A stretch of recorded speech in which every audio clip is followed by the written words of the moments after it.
Hey, what's up? Justin here, and what I wanted to talk about today is optimism. So the general advice with optimism is that you should be optimistic, and it's a good thing. And if you carry yourself in a way where you think everything is going to work out in the future and you've got that assurance and that surety to you, best case scenario, everything is going to work out because you're having some kind of a self-fulfilling prophecy. And even less than that, if everything doesn't work out, then at least you're inspiring other people with this idea of hope, and the way that you carry yourself is going to attract other people to you. So I wanted to talk about optimism in a little bit more of a subtle way and a nuanced way, where maybe you can navigate the world a little bit more better and realistically, so you can have a little bit better well-being and thought process about whatever you're facing in your life. So let's say, for example, you're in a challenging situation, and it could be personal, it could be professional, a difficult situation in your life, but you know what you want the outcome to be. You know you want this to happen. So you might have to be patient during this time and think about how to get there, but you're trying to get to this particular outcome or goal. So one way to think about it, you can have two baselines as a way of thinking, as your thought process. Your first baseline could be a pessimistic baseline, where you think worst case scenario, it's not going to work out. This is me protecting myself maybe, and I'm going to have this frame of mind where that's my baseline. I don't think things are going to work out. And if you choose that as your baseline, then you might have this flicker of hope, this thing that pops into your mind that says, well, if this and this happens, then it can work out, and it is going to work out, and you've got this little idea of hope to latch onto. So you can have that way of thinking. The second way of thinking is your baseline is going to be optimistic. So you're going to think everything is going to work out, it's all going to be okay. And if you have that as your baseline, then every now and then you might have this little flicker of doubt in your mind. So what if this and this happens? It's probably not going to work out, and it's going to be a little bit confusing going back and forth with, well, I'm trying to hold on to this baseline and I've got this flicker of thought coming into my mind. It's going to be a little bit more confusing, and you might not be able to see the creative solution toward the situation because you're in those ways of thinking. So I think the healthier way to actually think about whatever it is to think of it as a circle. And if you can picture the yin yang symbol with the black and the white, and in the black there's a dot of white, and in the white there's a dot of black, that can be your two ways of thinking about it. That's the encapsulated version of seeing all sides of it, and you're thinking about the whole problem as a whole with both lanes of thought, rather than choosing one baseline or the other and choosing I'm going to be optimistic and having that flicker of doubt, which can be a little bit confusing or maybe not feel that good. So now you've got this idea of your problem as a circle, and you can see the full picture. That's probably a good thing.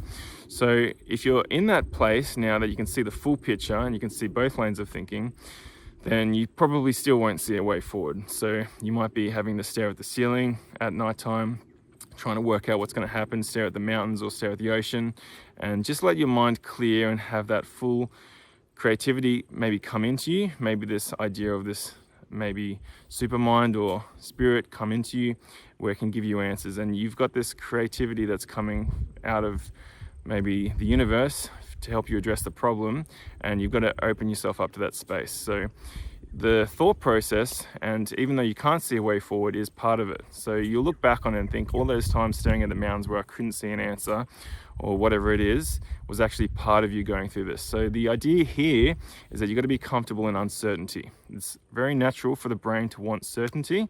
If you know this is going to happen and this is going to happen, and just like, oh, I can relax now because it's easier to think about the world. I don't have to put all this thought into it and all these tough, navigating thoughts, because I know what's going to happen. Your brain kind of craves certainty. And I think the people that really get ahead in life are people that can sit in this uncertainty, be comfortable in this uncertain idea, and that's optimism. So them being comfortable in uncertainty, not trying to seek an answer straight away, is optimism, because they know that all the thought that they're putting into this circularized thought, is actually going to be a good thing in the future. And you'll look back on that and think, I didn't know how I was going to get there at this point. I was potentially lost, but I was putting all the thought in a sober, deliberate way. I was seeing the full problem for what it is. I was comfortable in uncertainty. I wasn't trying to seek an answer straight away, and that was my optimism. So that would be how I would think about it, in a way that's a little bit more realistic. And if things don't go your way, it could be that your creativity is just trying to create something for the future, and you can look at something that you've created, a negative experience. Your soul, your body has wanted that, and you don't have to look at it negatively if you've created something like that. The last thing I'll say about this is there's all these complex thoughts going on in your mind and these ways of thinking about it, and you've got these challenging situations. The most important thing as well with all of this is to always come back to your feelings and how you feel about a situation. So maybe you might explore one way of thinking and you'll touch base on how you feel, and you think, okay, well, if I think about it like this, I actually feel better. So maybe that's trying to tell me something. Or you might choose another way of thinking about the situation and then really come back and be in tune with your emotions. That's really important. And then maybe that'll give you some kind of answer or indication of what you want to happen. So the feelings will be there. The feelings will be trying to tell you something, as long as you are in tune with your intellect and your emotions and your body, and you're seeing the whole picture as a whole. And if you can approach it from that standpoint, I think that is going to be your optimism, because you've just got that care for other people. And whatever it is that you're trying to do in life, if you're doing it from a place that's pure and you've got that integrity and pure motivation, then things probably will work out.